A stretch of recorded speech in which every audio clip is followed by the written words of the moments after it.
जय हिंद विद्यार्थी मित्रांनो, आज आपण पाहणार आहोत मुंबई शहर या जिल्ह्यामधील बुद्धिमत्ता या विषयाचे प्रश्न आणि त्या प्रश्नांचं विश्लेषण. चला मग पाहूयात आपण आजचा आपला पहिला प्रश्न. जर a is equal to 1, b is equal to 2, c is equal to 3 याप्रमाणे असेल तर गुडविल शब्द कसा लिहावा. जर तर म्हणजे हा टॉपिक झाला आपला सांकेतिक भाषा. Goodwill GOODWILL. जी आहे 7 वर ओ आहे, 15 वर ओ आहे, 15 वर डी आहे, 4 वर डब्ल्यू आहे, 23 वर आय आहे, 9 वर एल आहे, 12 वर परत एल आहे, 12 वर. बरोबर. प्रत्येकाचा वर्ण त्याचा स्थान लिहिले. उत्तर काय झालं? 7, 15, 15, 4, 23, 9, 12. 12चा पर्याय झाला पहिला योग्य. पर्याय पहिला झाला योग्य. त्यानंतरचा पुढचा प्रश्न घ्या. सर्व शब्द अर्थपूर्ण होतील असा पर्याय कोणता? आता जो शब्द आहे त्यामध्ये आपल्याला शेवटचे 2 शब्द टाकायचे ज्याच्यामुळे सगळेच्या सगळे जेवढे पण आपल्याला वरती शब्द दिसतायत त्यांना एक अर्थ आला पाहिजे. चला, जर सीके टाकलं क्रॅक येणार पण फ्रेक नाही येणार, क्रॅक येणार, मार्क नाही येणार, मॅक पण नाही येणार. जर डीई टाकलं तर ट्रेड येणार, फ्रेड नाही येणार, क्रेड पण नाही येणार. जर मी एमबी टाकलं तर एमबी मुळे तर काहीच नाही येणार. उरलं एकच आपलं ते म्हणजे एस एच. बरोबर आहे. आता इथे जेवढे पण शब्द दिसतात त्या प्रत्येक शब्दाच्या शेवटी आपल्याला एस एच टाकायचं आहे. मग आता बघा, सगळ्यात पहिले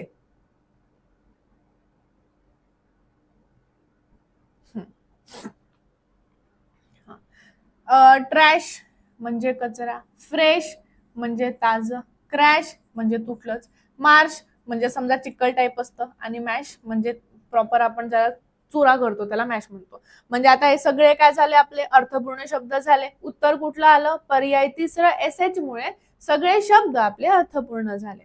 पुढचा प्रश्न घ्या, तिसरा. तुलनाचा प्रश्न दिसत आहे आणि हा प्रश्न खूपदा रिपीट होतो. आशिषचं वजन गोविंद पेक्षा अधिक आहे. आशिषचं वजन गोविंद पेक्षा अधिक आहे. मोहितचं वजन जॅक पेक्षा कमी. पवनचं वजन जॅक पेक्षा अधिक व गोविंद पेक्षा कमी. पवनचं वजन जॅक पेक्षा जास्त आहे पण गोविंद पेक्षा कमी आहे. आणि कोणाचं? मोहितचं वजन जॅक पेक्षा पण कमी आहे. बरोबर आहे. आशिषचं वजन गोविंद पेक्षा जास्त आहे, मोहितचं वजन जॅक पेक्षा कमी आहे, पवनचं वजन जॅक पेक्षा अधिक, गोविंद पेक्षा कमी. तर या सगळ्यांच्या तुलनेत सर्वात जास्त वजन कोणाचं आहे? सगळ्यात जास्त वजन आहे आशिषचं. म्हणून उत्तर झालं पर्याय क्रमांक चौथा योग्य. पुढचा प्रश्न घ्या, चौथा. एका रांगेमध्ये एक व्यक्ती डावीकडून 17वा आणि उजवीकडून 20वा आहे, तर त्या रांगेमध्ये एकूण किती व्यक्ती आहेत? 36, 35, 37, 38. हा टॉपिक झाला रांगेतील स्थानचा.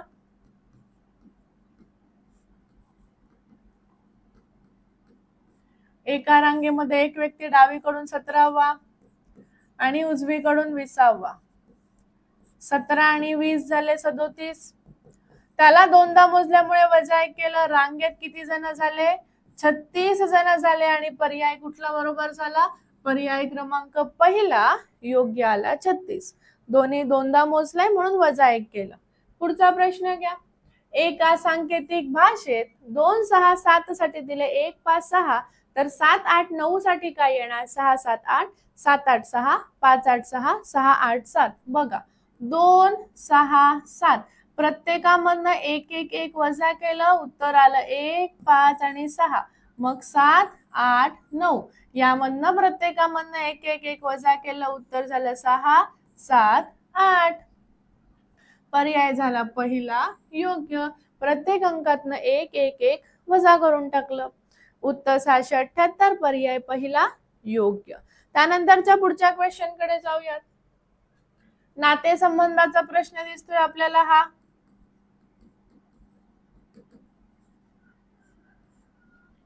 ए ही बी ची मुलगी आहे. ए काय आहे? बी ची मुलगी.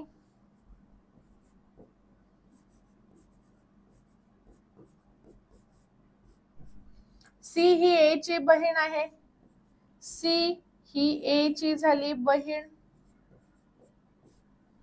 बी ही डी ची मुलगी आहे, बी ही डी ची मुलगी आहे आणि ई हा सी चा भाऊ आहे, ई हा सी चा भाऊ आहे. तर ई व डी मधील नातेसंबंध सांगा. भाऊ आणि बहीण, मुलगी आणि आई, आजी आणि नात, नातू आणि आजी. आपल्या मुलीची मुलगी आपली नात, नातीची बहीण नात, नातू नातीचा भाऊ नातू. म्हणजेच आपल्या मुलीचा मुलगा आपला झाला नातू आणि आपण त्याचे कोण आहोत? आजी. ई झाली नातू, ई आहे नातू आणि डी आहे आजी. उत्तर काय झालं?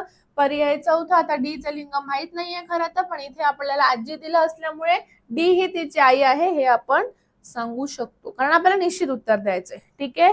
ई व डी मधलं नातेसंबंध काय झालं? ई आणि डी झाले एकमेकांचे आजी नातू किंवा नातू आजी. पर्याय झाला चौथा योग्य.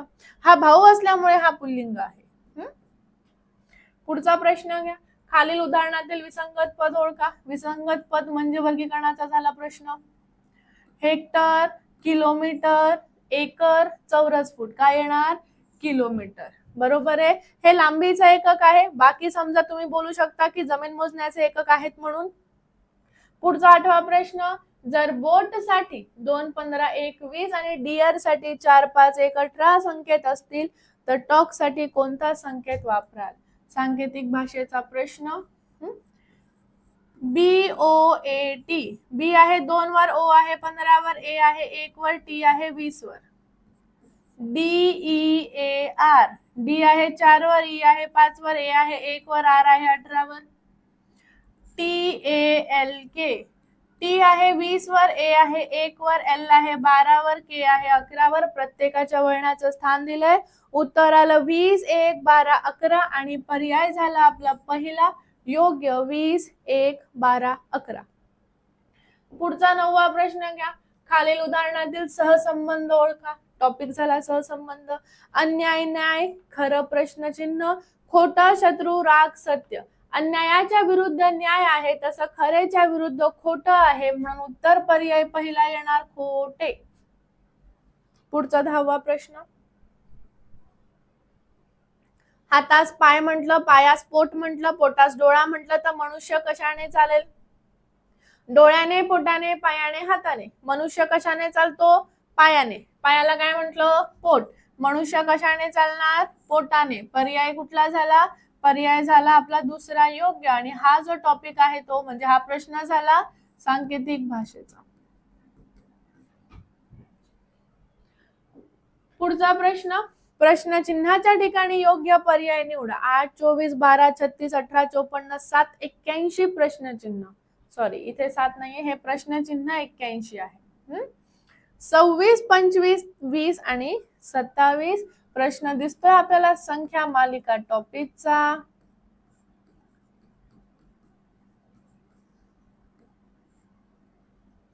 8, 24, 12, 36, 18, 54 प्रश्नचिन्ह 81.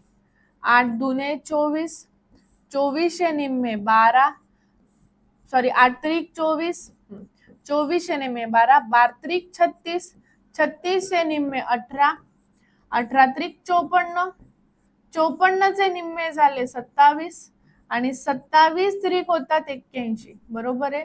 आता हा जो गॅप झाला तो आहे आपला गुणिले 3 भागिले 2 गुणिले 3 भागिले 2 गुणिले 3 भागिले 2 यांचा कंटिन्युअस गॅप आहे म्हणून उत्तर येते पर्याय क्रमांक चौथा 27. पुढच्या प्रश्नाकडे चला. 12व्या. मुंबईवरून अहिल्यानगरला जाण्यास प्रत्येक 90 मिनिटास एक बस आहे. सचिनला सकाळी 7 वाजता बस स्थानकात गेल्यानंतर समजलं की पहिली बस 25 मिनिटापूर्वीच गेलेली आहे, तर नंतरची बस सुटण्याची वेळ काय असणार? 8 वाजून 5 मिनिटं, 8 वाजून 15 मिनिटं, 8 वाजून 30 मिनिटं, 8 वाजून 20 मिनिटं. आणि हा प्रश्न झाला आपला घड्याळ या टॉपिकचा. मुंबईवरून अहिल्यानगरला जाण्यास प्रत्येक 90 मिनिटाला एक बस आहे. 90 मिनिटाला एक बस. सचिनला सकाळी 7 वाजता बस स्थानकात गेल्यावर समजले की पहिली बस 25 मिनिटापूर्वी गेली. तो 7 वाजता पोहोचला की नाही? बस 25 मिनिटापूर्वी गेली आहे, म्हणजे बस किती वाजता गेली आहे? 6:35 होती आपली पहिली बस. आता जी पुढची बस आहे ती 90 मिनिटांनी आहे. 90 मिनिटाचा अर्थ पहिले 1 तास आणि 60 मिनिटं. 90 मिनिटं म्हणजे 60 मिनिटं आणि 30 मिनिटं. 60 मिनिटं म्हणजे 1 तास आणि 30 मिनिटं. बरोबर आहे. चला मग आपण थोडं फोड करून सांगूयात. पहिले 1 तास ऍड करू आपण ह्याच्यामध्ये. याच्यामध्ये 1 तास ऍड केलं, 7:35 झालं. आता ह्याच्यामध्ये आपल्याला अर्धा तास ऍड करायचा आहे. 3 3 6 म्हणजे आपण शून्यच घेणार आहोत. ठीक आहे. हा 1 तास इथे कॅरी फॉरवर्ड गेला. मग पुढची बस कितीला आहे? 8:05 पुढचं उत्तर काय येणार? पर्याय पहिलाच. क्लिअर आहे. बघा, मुंबईहून अहिल्यानगरला जाण्यासाठी प्रत्येक 90 मिनिटांनी एक बस आहे. तो 7 वाजता पोहोचला तेव्हा त्याला कळालं 25 मिनिटं आधी बस गेली, म्हणजे पहिली बस 6:35 होती. तर आता 90 मिनिटांनी एक बस येणार. 6:35च्या पुढे 90 मिनिटं म्हणजे मी फोड करून मुद्दाहून पहिले 1 तास ऍड केलं. तुम्हाला समजायला 7:35 आणि मग 30 मिनिटं म्हणजे 8:05 झाली आपली पुढची बस. उत्तर झालं पर्याय पहिला. पुढच्या 13व्या प्रश्नाकडे जाऊयात. दिशा ज्ञानचा प्रश्न दिसतोय आपल्याला. सियाने बिंदू ए पासून उत्तर दिशेला चालण्यास सुरुवात केली. 10 किलोमीटर चालल्यानंतर ती उजवीकडे वळण घेतलं आणि बिंदू बी पर्यंत पोहोचण्यासाठी 7 किलोमीटर अंतर कापलं. त्यानंतर तिने उजव्या वळण घेतलं आणि बिंदू सी पर्यंत पोहोचण्यासाठी 5 किलोमीटर अंतर गेली. चला, सियाने एकूण किती अंतराचा प्रवास केला? एकूण म्हणजे टोटल करायचे. 10 7 5 10 अधिक 7 17 अधिक 5 22. सियाने एकूण प्रवास केलाय 22 किलोमीटरचा आणि पर्याय झाला चौथा योग्य.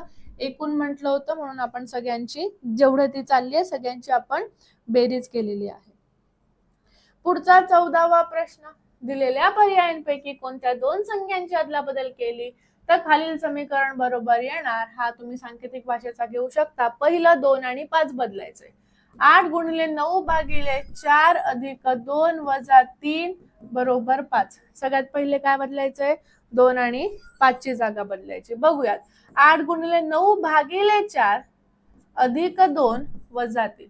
4 दुने 8 बरोबर 9 दुने 18. 18 अधिक 2 20. 20 मधनं 3 गेले, उत्तर 17 येतं. म्हणजे पर्याय पहिला तर आपला बसत नाहीये. दुसरा 9 आणि 2 मध्ये 8 गुणिले 2 भागिले 4 अधिक 5 वजा 3 बरोबर 9. परत बे के बे, बे दुने 4, बे के बे, बे चोक 8. 8 अधिक 5 किती होतात? 9. 9तून 3 गेले, उत्तर तर 6 येतं. म्हणजे पर्याय क्रमांक दुसरा सुद्धा नाही बसला आपला. पर्याय तिसरा बसतोय का बघूयात आपण. 8 आणि 4. 4 गुणिले 9 भागिले 8 अधिक 5 वजा 3 बरोबर 2. भाग जातोय का?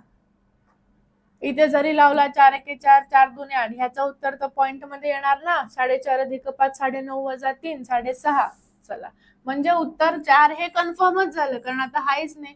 3 आणि 9 मग 8 गुणिले 3 भागिले 4 अधिक 5 वजा 9 बरोबर 2. चला, 4 एके 4, 4 दुने 8, 3 दुने 6, 6 अधिक 5 वजा 9 बरोबर 2. 6 अधिक 5 होतात 11. 11तून 9 गेले, उत्तर 2 आलं. 2 बरोबर 2 बरोबर झालं. म्हणजे आपलं कुठलं समीकरण, कुठला पर्याय बरोबर झाला? पर्याय क्रमांक चौथा योग्य झाला. पुढचा प्रश्न 15वा. इंग्रजी शब्दकोशातील क्रमानुसार खाली दिलेल्या शब्दांची मांडणी केल्यावर कोणता शब्द तृतीय क्रमांकावर येणार? स्मॉल, स्मार्ट, स्मॅक आणि स्मॅश.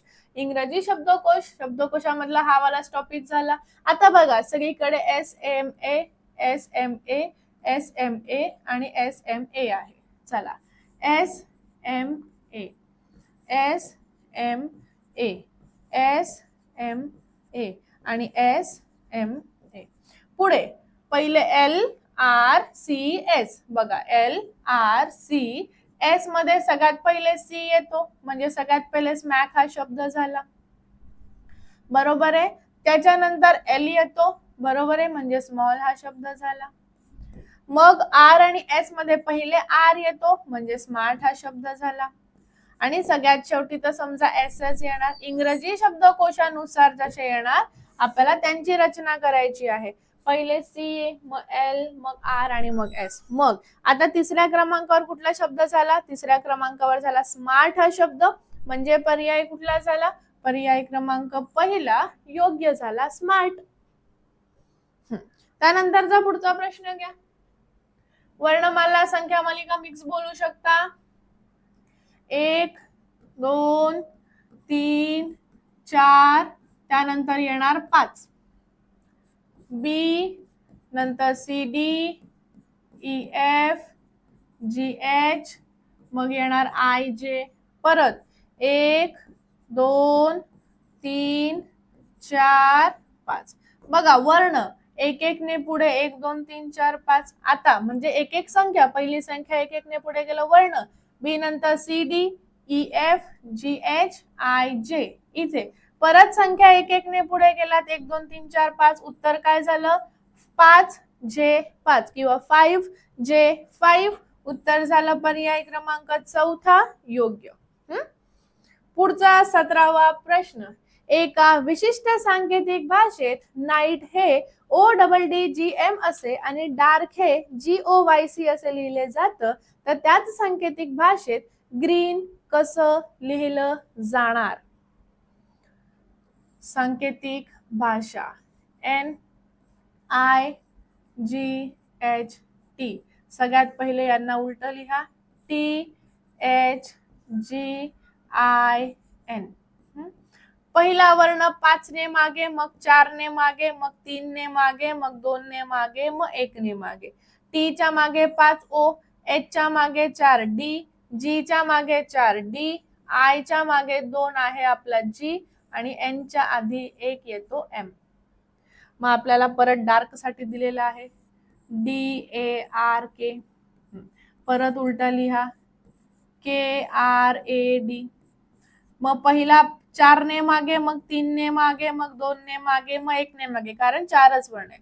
11तनं 4 गेले 7 वर आहे G, 18तनं 3 गेले 15 वर O, 1 च्या मागे 2 येणार Y, D च्या आधी 1 आलं C. आता तुम्हाला कुठल्या शब्दासाठी विचारलंय? ग्रीन. GREEN. यांना पहिले उलट लिहिलं NEERG. पहिला वर्ण 5 ने मागे, मग 4 ने मागे, मग 3 ने मागे, 2 ने मागे, 1 ने मागे. 14तून 5 घालवले, उरले 9. 9 वर आहे I. 5तून 4 गेले, 1 वर आहे A. 5तून 3 गेले, 2 वर आहे B. 18तून 2 गेले, 16 वर आहे P. G च्या आधी 1 येतं F. उत्तर काय झालं? IABPF. काय केलं? आधी जो आपला वर्ण आहे, मूळ जो शब्द आहे त्याला उलट लिहिलं. बरोबर आहे. मग 5 ने मागे, 4 ने मागे, 3 ने मागे, 2 ने मागे, 1 ने मागे. मग उत्तर झालं ODDGM. परत सेम डार्क साठी, ग्रीन साठी पण सेम केलं. 5 4 3 2 1 ने मागे घेतलं. 14 IJKLMN ABCDE BCDE PQR आणि FG. 5 ने, 4 ने, 3 ने, 2 ने क्रमागत आणि 1 ने क्रमागत पद मागे गेलं आहे. पुढचा प्रश्न घ्या. गटाशी साधर्म्य नसलेला पदार्थ ओळखा. म्हणजे झाला हा वर्गीकरणाचा प्रश्न. आणि आपल्याला प्रश्नामध्ये काय काय दिलेलं आहे? रेडियम, थोरियम, सोडियम आणि पोलोनियम. याच्यातलं वेगळं काय? सोडियम. का? इतर सगळे हे रेडिओ ऍक्टिव्ह म्हणजेच किरणोत्सारी मूलद्रव्य आहे, सोडियम नाही. बाकी रेडियम, थोरियम, पोलोनियम हे सगळे किरणोत्सारी मूलद्रव्य आहेत. 19वा प्रश्न. जर A बरोबर 26, SUN बरोबर 27, तर CAT कॅट बरोबर किती?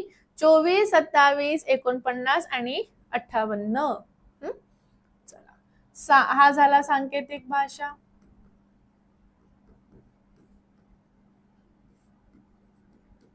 उलट मांडणी माहित आहे?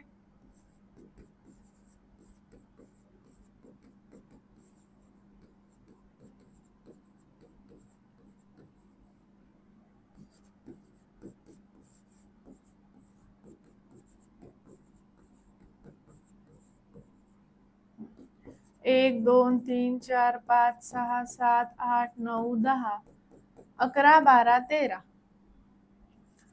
26 25 24 23 22 21 20 19 18 17 16 15 14.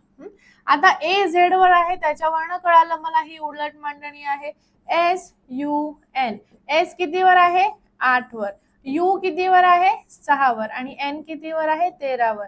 8 आणि 6 झाले 14 आणि 13 13 26, एक झाले 27. बरोबर आहे. आपल्याला विचारलंय सी ए टी. सी कितीवर आहे 24 वर, ए 26 वर आणि टी 7 वर. 24 आणि 26 50 आणि 7 झाले 57, म्हणजे आपलं उत्तर झालं 57. पर्याय क्रमांक झाला, अरे इथे ऑप्शनच नाहीये काय 57चा, इथे आहे तो पर्याय 3 मध्ये. ठीक आहे नाही, प्रिंटिंग मिस्टेक. आपलं उत्तर झालं पर्याय तिसरा 57. सगळ्यांची बेरीज केली, उत्तर आलं 57. पर्याय आहे तिसरा योग्य. त्यानंतरच्या पुढच्या क्वेश्चन कडे जाऊयात. प्रश्न चिन्हाच्या ठिकाणी योग्य पर्याय निवडा. प्रश्न झाला वर्णमालिका या टॉपिकचा. B C D E F प्रश्नचिन्ह, E F G H I प्रश्नचिन्ह, A B C D E प्रश्नचिन्ह, जी एच आय जे के प्रश्नचिन्ह. चला, बी नंतर सी आणि डी, ई आणि एफ, जी आणि एच, पहिला वर्ण 2 ने पुढे. ई नंतर एफ आणि जी, एच आणि आय, जे आणि के. मग ए नंतर बी आणि सी, डी आणि ई, एफ आणि जी. परत बी जी नंतर एच आणि आय, जे आणि के, एल आणि एम. उत्तर काय झालं एच के जी एम. प्रत्येक वर्ण 2 2 ने पुढे गेलं, उत्तर झालं एच के जी एम. पर्याय झाला दुसरा योग्य. त्यानंतरच्या पुढच्या क्वेश्चन कडे वळूयात. नातेसंबंध.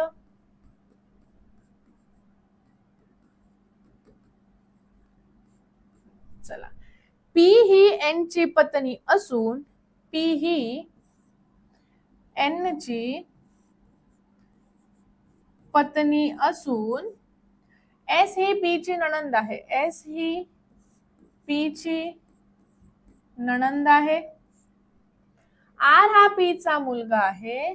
आर हा पी चा मुलगा आहे आणि टी हा एन चा मुलगा आहे. टी हा एन चा मुलगा आहे. तर एस हिचा टी शी नातं काय, म्हणजे एस ही टी ची कोण. ही पत्नी म्हणजे हा नवरा झाला, म्हणजे हे टी चे वडील झाले. आपल्या वडिलांची बहीण, आपल्या वडिलांची बहीण आपली कोण असते, आत्या असते. म्हणजे एस ही टी ची कोण झाली, आत्या. पर्याय कुठला झाला दुसरा. बरोबर आहे. आपल्या पत्नीची नणंद म्हणजे आपली बहीण, हा झाला आपला नवरा, म्हणजे हे झाले आपले वडील. आपल्या वडिलांची बहीण आपली झाली आत्या. पर्याय झाला दुसरा योग्य. पुढचा प्रश्न. 4:48 घड्याळातील तास काटा आणि मिनिट काटा यांच्यामध्ये किती अंशाचा कोन होणार. 144, 147, 148, 148, म्हणजे 148.5. घड्याळ झाला टॉपिक. फॉर्म्युला आपण वापरतो 11m/2 - 30h. एम म्हणजे मिनिटं दिलेले आहेत 48 आणि एच म्हणजे तास दिलेले आहेत आपल्याला 4. 2 ने 48 ला भागला, बे के बे, बे 2 4, बे चोक 8. 11 गुणिले 24 वजा 120. 24 एके 24, 24 एके 24, 25 26. 264 मधनं 120 गेले. मग 4:48 किती अंश मापाचा कोन झाला, 144 अंश मापाचा कोन झाला आणि पर्याय झाला पर्याय पहिला योग्य. त्यानंतरचा पुढचा प्रश्न. जर 7342918 म्हणजे परचेस आणि 54064 म्हणजे ऑर्डर दर्शवत असेल तर 7452688 काय असणार. प्रोग्रेस, प्रोसीड, प्रोसेस, प्रोग्राम हा झाला सांकेतिक भाषेचा पुढचा प्रश्न. सांकेतिक भाषा. PURCHASE